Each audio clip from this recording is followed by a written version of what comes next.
Ananya here. Today I'm here with Nippon.com and we're visiting a special area in Japan called Yanaka Ginza. This is a Showa-era shopping district filled with all sorts of independent food stalls and shops, and they're run by grandparents that have been here for a long time. And there's a lot of cat-themed goods here as well, and so maybe some stray cats as well. So I'm excited to check out the area, try some delicious fried foods, dessert, and yeah, we're gonna check out the area and let's go together.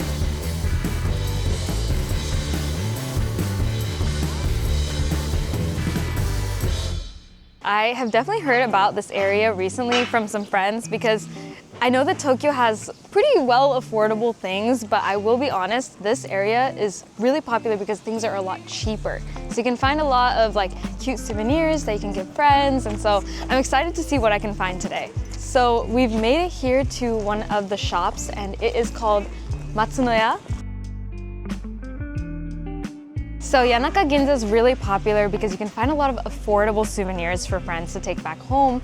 And right now we're at a store called Matsunoya, which has a lot of handmade goods. So I see a lot of bags, but there's actually a lot of like, I don't know how to describe it, like goods for like the shower and like cleaning and stuff. For example, this, I've never seen it before, but apparently it's for holding hot water inside. And so it's kind of like a water bottle that you would have like hot water in. This is so cute.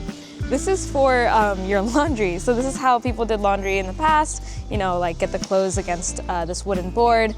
And honestly, if you have a lot of delicate clothing, it's actually really nice to have this if you want to hand wash your clothes. So good find as well. So pretty. Wow. Everything is so clean and pretty. This definitely feels like a very like Ghibli-esque building. It's so pretty. And the bags, like everything, the quality is like really sturdy.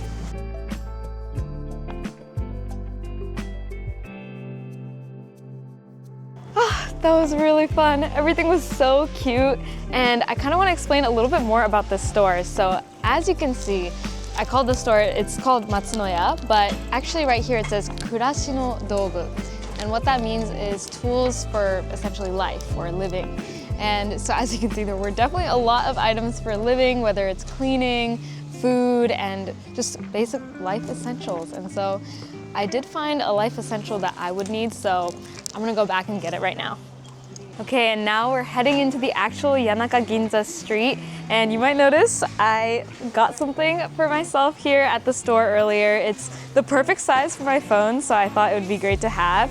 And the material is incredible since it's all just natural pieces. And we were talking to the owner earlier, and he had originally done training in Kyoto, and after that he decided to open up this store, and he only wanted like natural things, did not want like any sort of like highly processed items. So it was really cool to hear his story and how he actually ended up creating these items. And this area itself too is just incredible. There's so many stores, and I also learned that there's actually 60 hidden temples also all around this area. This area itself is actually, there is a huge graveyard like right next to Yanaka Ginza. And so naturally there's also a lot of shrines and temples, and so it's a very historical, rich spot, and it's survived a lot of calamities in Tokyo. And so you can understand why all these family-owned shops and locals want to protect the area so much, because it's beautiful. And I'm actually pretty surprised at, it's I think like 11 a.m. in the morning right now, and there are a lot of people everywhere. So it is already becoming a pretty popular tourist spot because most of the food around here and stuff you can find under 500 yen, which is about $3 USD, which is very, very budget friendly. So I'm excited to see what food we're gonna eat. And I was taking a look at all these shops too, like everything's very cheap. So I think it's a great budget friendly option overall.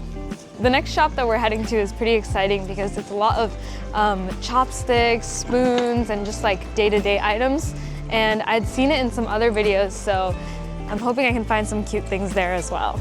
We made it to our next stop. It is the Zakaya An.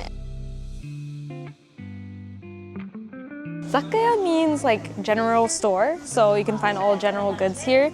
And I really wanted to go to the store because they have this. And if you guys know what these are hashioki, So they are basically what you put chopsticks on, and so essentially it would look kind of like this, and you would just have it in front of your plate like this, and look at how cute this is. Oh my gosh, wait, so these are kokeshi dolls. I don't actually know what they're for, but very traditional. I remember reading about them when I first started learning Japanese. And you can see very different sizes, and maybe, you know what, I think they were like toys for children, like back in the day. And as you can see, there's these small ones as well. They are almost like bobbleheads at this point, but I think a lot of kids had them growing up as well. And so it's cool to see a lot of things that you would typically see in a traditional Japanese home. And if you're looking for an affordable katana or different thing like that, they have it, and it is for 8,000 yen. So quite the bargain. Oh my gosh, there's also a lot of like teacups and plates, and oh, so adorable. I just feel like there's so many like things in here that like you would not find anywhere else. And so you can really just take a part of Japan with you. Look at that. There's little daruma. It's so cute. ここの場所では10年ぐらいです。全部どこから来てるんですか？やっぱりオークションで持ってきます。そうなんですね。そうじゃないのもありますけどね。普通に仕入れるのもありますけども、木製品は。大体みんな何が一番好きなんですか？好きなの今外国の方が多いですからね。こけしも50年とかもう昭和時代のものがありますからね。そういうものを好んで持っていかれますね。Okay, so since the store employee told me about kokeshi, I think I'm gonna get this little one for my apartment. I think it's very cute. And I was tempted to get like these ginormous ones, but I think I will go with a tiny one for now. So it's 300 yen, which is about $2 USD. And so not bad for this little kokeshi doll. So I'm gonna go buy it right now.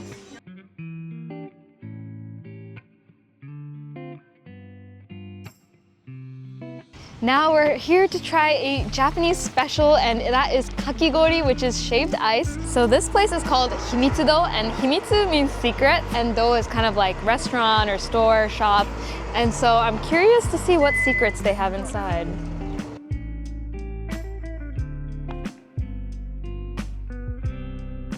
So our kakigori has arrived. Look at this thing. I think it's just as big as my head because wow, it is huge. And it's not your typical kakigori either because this is a strawberry kakigori. It's ginormous here, and on top I think they have some whipped cream and then strawberries on top. And strawberries are quite the delicacy in Japan. They're quite expensive as well, so it is incredible that we have it here today. So we also have this yogurt here, which I've never seen before, but apparently because the outside has all this coating and everything, when you're actually eating and getting to the center, there's just ice, so there's nothing actually in there. So this yogurt is here so you can pour it on top and enjoy this flavor all together as well. I've never had kakigori this big before, so I have no idea how to dig in, but let's go for it. Oh wow, that is really that is really soft. That is really good. The strawberry flavor is just so tart, and then the whipped cream is like just sweet enough that it makes the ice, like I barely noticed the ice actually. It's just perfect blend of that softness and the crunchiness that comes from both. And I think with the strawberries as well, it's like a great touch for just like the perfect dessert in spring as well as summer. I think you have to try this. I actually think this is like the best kakigori I've had in my life.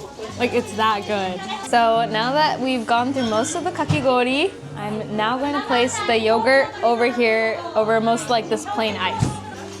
Woo, look at that. Oh my God. Let's see how it tastes. So I'm gonna go for this section right here. Itadakimasu.